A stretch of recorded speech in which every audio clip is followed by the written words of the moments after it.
Now that we got the turbos repaired as needed and we have the gasket surfaces clean, it is time to put on the gaskets. Please note these gaskets. Do you see a difference between one side and the other? Most people don't see the difference.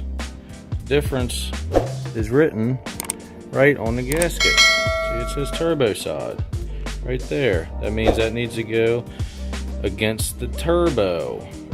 Also, although the bolt patterns are square and the gaskets can go on either way, as you can see,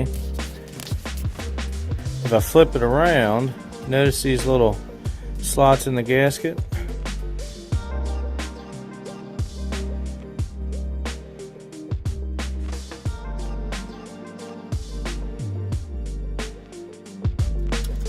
If you flip it around and you install the gasket like such, you will see those slots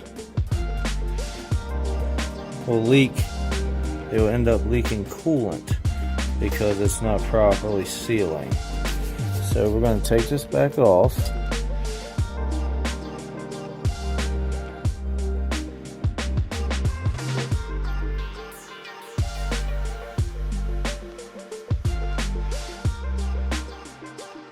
Put it on properly. Turbo side out. That's that. Now we got the nice new shiny rebuilt turbo in place. We got the gasket on properly. And you can also see that I placed some RTV around both sides of each sealing port on this water-cooled exhaust manifold. So now we're going to start bolting this puppy all together. Stay tuned.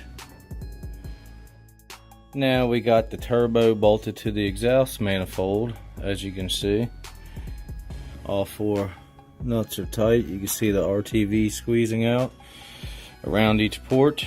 So next it's time to bolt the exhaust elbow up to the turbo. Here's the brand new gasket.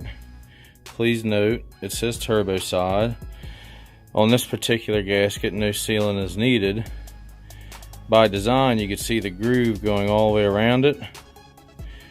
And when you bolt this thing down, it's going to crush that groove to make the seal between the metal exhaust elbow and the metal turbo housing. So now we will install this gasket. Now you can see that we got the exhaust elbow bolted up to the turbo. And now it is time to reconnect all of our umbilicals, the coolant hose, the oil feed, and also the coolant and oil return lines at the bottom. This little elbow hose, we're going to replace it and we're going to reconnect the rest of them. So stand by.